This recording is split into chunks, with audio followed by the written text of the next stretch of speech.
Halo pemirsa, apa kabar Anda hari ini? Semoga selalu sehat dan selalu bersemangat untuk menjalani aktivitas. Hari ini program Berita News Point hadir menjumpai Anda bersama saya, Belinda Amanda. Selama 30 menit ke depan, News Point akan menyajikan berita terbaru seputar Universitas Brawijaya dan Malang Raya. Jangan kemana-mana, keep on our channel, News Point.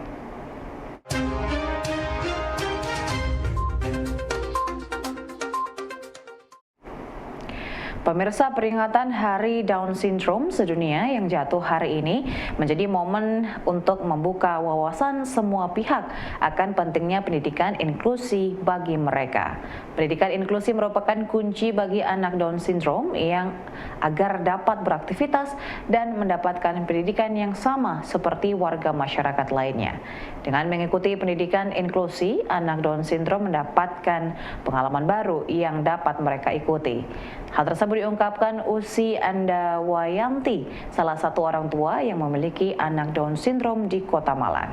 Dosen Fakultas Teknik UB ini melihat dengan menempatkan anak Down Syndrome ke sekolah umum secara inklusi membuat anak tersebut belajar sebagaimana siswa normal lainnya.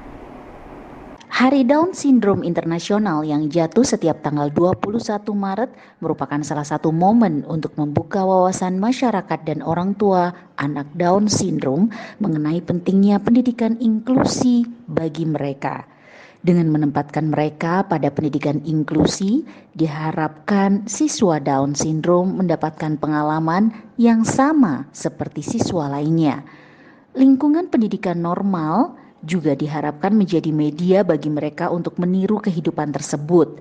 Pemahaman ini yang harus tertanam dalam setiap orang tua yang memiliki anak Down Syndrome agar keberadaan mereka tidak ditutupi, namun sebaliknya secara bersama didorong untuk mendapatkan pendidikan yang sama. Langsung ya sebetulnya tidak divonis sih, sudah kelihatan kan anak Down syndrome itu kan mempunyai bentuk yang spesifik ya, tetapi pada saat itu pengetahuan tentang itu kan nggak ada, sehingga kita mencari sendiri dan sifat-sifatnya seperti apa dan bagaimana. Cuman dokter waktu itu saya ketemu dokter anaknya juga bilang pokoknya putra ibu itu tidak sama dengan yang lain, begitu saja. Saya kebetulan punya 3 anak, dia anak yang ketiga ya. Nah, pada saat itu pastinya kalau sudah pertama kali menemukan anak seperti itu kan kita down juga ya, stres juga kan. Ini gimana mau diapain anak-anak seperti ini. Tapi saya berpikiran positif aja bahwa itu adalah titipan Allah, sehingga saya harus memperlakukan dia sama dengan yang lain. Sehingga intinya adalah titik pertama pendidikan yang saya pendidikan mulai awal bayi sampai dengan gede itu saya samakan dengan yang lain. Saya tidak merasakan bahwa dia itu berbeda. Cuman memang kemampuan dia agak lambat, begitu saja. Pemirsa, dukungan keluarga inti sangat penting bagi pengembangan mental anak Down Syndrome. Keluarga inti merupakan pihak terdekat yang diharapkan mau menerima keberadaan anak Down Syndrome dalam kehidupan sehari-hari. Menurut Usi Andawayanti, orang tua dari anak Down Syndrome, dukungan keluarga merupakan support pertama yang sangat diperlukan oleh anak Down Syndrome. Dengan dukungan tersebut, anak Down Syndrome dapat meraih rasa percaya diri dan merasa sama dengan anak lainnya. Keluarga merupakan pihak pertama yang diharapkan dapat memberikan dukungan terhadap anak Down Syndrome. Dengan sikap menerima keberadaan mereka dalam lingkungan keluarga, anak Down Syndrome dapat membangun rasa percaya diri. Keluarga merupakan kontak terdekat yang dimiliki oleh anak Down Syndrome dalam kesehariannya. Keluarga diharapkan menjadi pihak yang pertama kali menerapkan perilaku inklusi kepada mereka yang dapat ditularkan kepada keluarga lainnya. Perilaku inklusi inilah yang diharapkan dapat menjadi nilai bersama dalam masyarakat untuk mendukung tumbuhnya rasa percaya diri. Rasa percaya diri ini penting ditumbuhkan agar mereka merasa sama dengan anak lainnya dalam aktivitas sehari-hari. Kita ini sebagai orang tua lingkungan yang paling dekat itu harus mensupport dia. Jadi kan banyak ya yang kalau zaman saya dulu itu kayaknya nggak musim anak saya kayak Down syndrome kayak anak saya gitu ya. Sehingga kebanyakan memang kan disimpan di dalam rumah oleh mereka orang tua itu.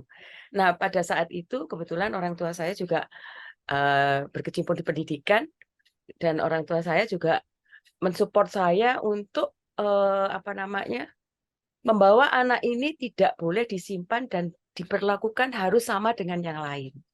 Sehingga dengan begitu lingkungan keluarga kecil saya, keluarga inti saya dan keluarga dari orang tua, dari mertua, dari tante-tantenya, dari semuanya saya dengan apa ya, secara alami itu menerimanya dia dengan baik, sehingga mau tidak mau dia merasa bahwa oh sama dengan yang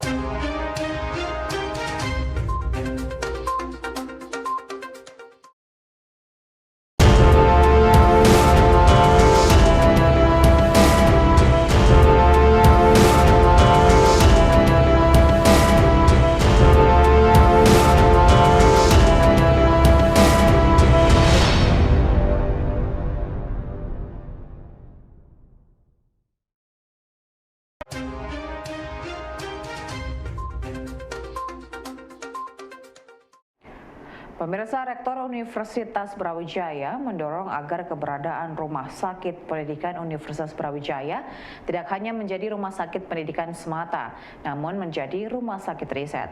Hal ini dilakukan dengan menjaring berbagai mitra untuk berkolaborasi melakukan riset penyakit yang semakin kompleks.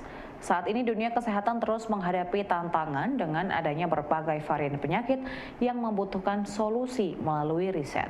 Diharapkan nantinya Rumah Sakit Pendidikan UB ini dapat menjadi rujukan dengan memiliki berbagai center yang fokus dalam menangani penyakit tertentu. Tantangan dalam dunia kesehatan harus dijawab oleh Rumah Sakit Pendidikan Universitas Brawijaya dengan memperkuat kompetensi menjadi rumah sakit riset. Sebagai rumah sakit pendidikan, RSUB memiliki sumber daya yang memadai dengan keberadaan dosen dan tenaga ahli yang mengajar di Fakultas Kedokteran. Saat ini, Rumah Sakit UB sudah memiliki beberapa senter yang menangani penyakit tertentu dan diharapkan terus bertambah dengan sarana pendukung yang memadai. Untuk menuju rumah sakit riset, pimpinan universitas berharap RSUB terus menjaring berbagai mitra yang dapat berjalan bersama dan berkolaborasi untuk melakukan riset dalam bidang kesehatan. Itu juga bisa menjadi mitra pengembangan inovasi. Demikian juga RSUB, sehingga kita berharap RSUB tidak hanya untuk rumah sakit pendidikan, tetapi sebagai rumah sakit riset mestinya, karena ada di universitas. Karena fungsinya sebagai rumah sakit riset, ya tadi fasilitas yang memang harus lengkap, terutama fasilitas riset. Dan tidak hanya fasilitas sebenarnya, tetapi mitra yang seperti Pak Heri, terus kemudian dari IMI, dari Pakan, yang biasa membuat inovasi, itu juga menjadi bagian penting. Sehingga kolaborasi dari banyak pihak inilah yang kemudian akan memudahkan kita bisa menemukan sebenarnya solusi-solusi permasalahan kesehatan yang sifatnya kompleks. Pemirsa, pengobatan untuk penyakit neurogeneratif menjadi perhatian banyak kalangan termasuk perusahaan swasta. Melalui berbagai kerjasama perusahaan swasta, PR Mayora menjajaki kerjasama dengan Rumah Sakit UB. Hal tersebut diungkapkan oleh Heri Purwanto, Senior Head of Area PT Mayora saat peresmian hibah renovasi ruang VVIP RSUB di Malang.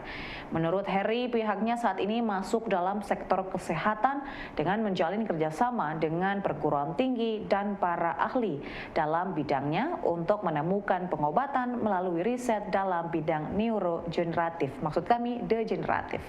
Kolaborasi dengan perguruan tinggi dengan perusahaan swasta diharapkan mampu menghasilkan riset yang mampu menjawab persoalan di dalam masyarakat. Dalam bidang kesehatan, saat ini masih terdapat banyak persoalan yang berkaitan dengan pengobatan terhadap beberapa penyakit tertentu. Hal inilah yang menjadi salah satu dasar dari PT Mayora untuk menjajaki kerjasama dengan perguruan tinggi dan rumah sakit pendidikan Universitas Brawijaya dalam bidang neurodegeneratif. Kerjasama ini diharapkan mampu menghasilkan riset dan inovasi yang mampu menjawab persoalan yang dihadapi oleh masyarakat dalam bidang kesehatan. Saat ini, masyarakat menunggu adanya berbagai metode pengobatan yang mampu mengobati dan meningkatkan kualitas hidup masyarakat. Kesehatan masyarakat ya, tetapi kita mencoba fokusnya ke lebih penyakit neuro. Ya, itu yang menjadi dasar pertimbangannya. Termasuk yang Parkinson tadi. Ya, Parkinson kan termasuk neuro. Iya. Terus tujuan utamanya itu apa Pak? Tujuan Ya tentu tujuannya buat masyarakatnya. karena Parkinson kan belum ada obatnya. Nah, kita mungkin bekerja sama dengan rumah sakit pendidikan bisa melakukan satu penelitian sehingga bisa menghasilkan sesuatu yang berguna untuk masyarakat. Terus target kedepannya buat mungkin untuk tidak hanya buat masyarakat, buat anak UB juga apa ada targetnya gitu Pak? Kalau untuk B-nya sendiri memang seperti tadi disampaikan oleh Prof, kita mencoba menjajaki kerjasama di bidang-bidang lain selain di kesehatan. Terus apakah dari pemberian hibah ini ada plan jangka panjang Pak atau program yang sustainable? Ya pertama untuk ini kan nanti terkait dengan pasien-pasiennya. Iya. Nah itu yang akan secara metodenya tentu tergantung dari para dokter-dokter neuronya, di mana saya tidak bisa bicara karena saya bukan dokter gitu ya. Generasi milenial dan generasi Z saat ini mendominasi penduduk usia produktif di Indonesia. Generasi ini memiliki ciri aktif dalam menggunakan teknologi untuk mencari informasi termasuk dalam memilih karir. Melalui gadget yang dimiliki mereka mencari segala sesuatu yang terlihat menarik atau instagramable. Fenomena tersebut diungkapkan oleh Adam Hendra Prata, Kasubdit Alumni dan Tracer Study UB. Adam mengatakan hal tersebut juga berlaku dalam memilih karir generasi milenial dan juga generasi Z. Perusahaan atau profesi yang memiliki tampilan menarik menjadi pilihan bagi mereka dalam memilih pekerjaan. Generasi milenial dan Z saat ini merupakan usia produktif yang membutuhkan pekerjaan sebagai profesi mereka. Perkembangan teknologi menjadi pilihan profesi generasi ini berubah dengan generasi sebelumnya. Profesi idaman tersebut bukan lagi berkutat pada nama profesi, melainkan juga tampilan dan suasana kerja dalam perusahaan. Dalam bahasa sederhana, seperti layaknya swafoto, generasi ini juga memiliki pekerjaan yang instagramable, seperti pilihan karir. Pilihan ini tidak lepas dari kebiasaan dari generasi ini yang mencari dan memilih informasi berdasarkan kepada tampilan yang muncul dari gawai yang mereka miliki. Beberapa waktu ke belakang itu ada beberapa generasi gitu. Tadi sudah disampaikan ada generasi baby boom, pre-boomer, baby boomer. Pre-boomer itu mungkin kakek nenek kita gitu ya. Baby boomer itu Gen X. Ini adalah mungkin orang tua kita atau om kita gitu ya. Nah, saya ada di generasi milenial dan adik-adik saat ini di generasi Z gitu. Nah, generasi Z ini dan generasi milenial saat ini benar-benar mendominasi kehidupan di Indonesia. Dan kedua generasi ini adalah generasi yang sangat melek teknologi gitu ya. Dari data yang kami kumpulkan gitu ya, generasi muda ini sangat tertarik Bapak Ibu kepada dunia karir atau istilahnya kesempatan-kesempatan yang memang didominasi oleh anak muda. Maka memang saat ini kita tahu transformasi di Indonesia ya, arahnya lebih ke arah milenial dan juga Gen Z gitu ya. Sederhananya adalah adik-adik Gen Z ini suka tempat-tempat yang instagramable ya.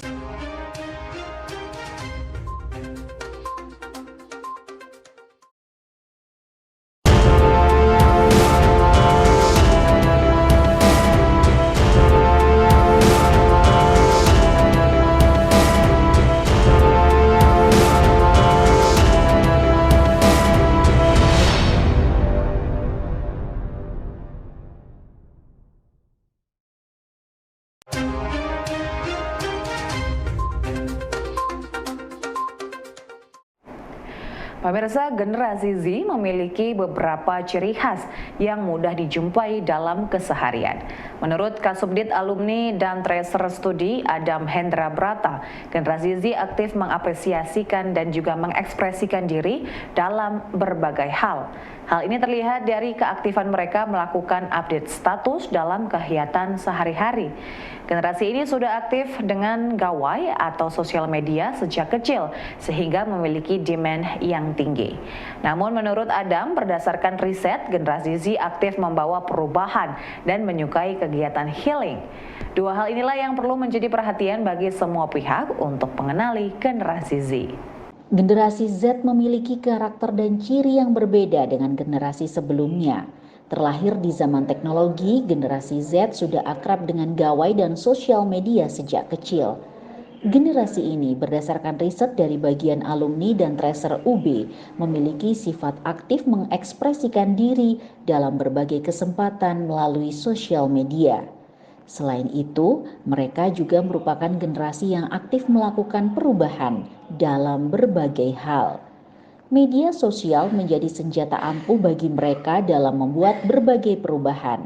Gagasan dan aksi perubahan inilah yang menjadi penanda positif dari generasi Z saat ini. Generasi Z itu punya sifat yang suka mengekspresikan diri. Baik itu secara online ataupun offline gitu ya. Pakai baju ya udahlah, pokoknya stylish, nyaman buat teman-teman, oke. Pengguna digital secara native gitu ya. Teman-teman lahir itu sudah native banget. Bahkan teman-teman lahir kayaknya udah difoto sama HP-nya ayahnya teman-teman gitu ya. Oke ya, udah jadi konten gitu ya. Nah itu, oke. Nah terus selanjutnya gitu ya, selanjutnya adik-adik ini suka sekali dengan sosial media dan demand-nya tinggi. Selain itu sekarang ada dua hal yang melekat di generasi Z. Pemirsa, berbagai makanan dan minuman dengan campuran coklat Majapahit menjadi pilihan baru yang hadir di Hotel Grand Mercure Malang Miramah. Kolaborasi ini merupakan kerjasama pihak hotel dengan kelompok tani Mulyojati Mojokerto. General Manager Grand Mercure Malang Miramah, Sugito Adi, menjelaskan kolaborasi ini merupakan upaya pihak hotel menggandeng berbagai produk UKM di Jawa Timur agar semakin dikenal dan diminati oleh pengunjung.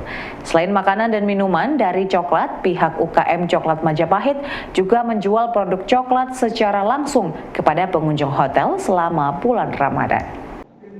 Selama bulan Ramadan, UKM Coklat Majapahit Mojokerto berkolaborasi dengan Hotel Grand Mercure Malang Miramah dengan menjual secara langsung produk coklat kepada pengunjung. Produk coklat ini merupakan hasil dari kelompok tani Mulyojati Mojokerto. Selain produk coklat, dalam kolaborasi tersebut juga disajikan aneka makanan dan minuman yang berbasis coklat dengan bahan dari petani Mojokerto. Kolaborasi ini merupakan upaya dari pelaku industri hotel dan UKM untuk mengenalkan produk lokal dari Jawa Timur kepada masyarakat. Produk coklat Majapahit Mojokerto ini merupakan salah satu komoditi yang diharapkan dapat menjadi produk unggulan petani yang dapat diolah dalam berbagai produk menarik di Jawa Timur. Jelaskan. Nah, jangan lupa karena juga tambahannya tahun ini ada pojok atau corner coklat. Ya, kami kerjasama dengan UMKM coklat yang dari Mojokerto yang dalam hal ini mereka memberikan berbagai jenis minuman ya, berbagai produk coklat yang memang ini coklat asli dari Jawa Timur dan juga banyak manfaatnya dengan kita meminum atau mengkonsumsi coklat ini ya. Ini yang menjadi tambahan selama bulan puasa dan buka puasa, dan juga kami sajikan juga di kafe-kafe kami untuk produk coklat ini. Coklatnya jadi kerjasama dengan UMKM ini Pak? Betul, ya. Di seluruh akor juga Pak ya? Jadi sebenarnya Jawa Timur kami kerjasama, tapi kami sudah mulai sekarang.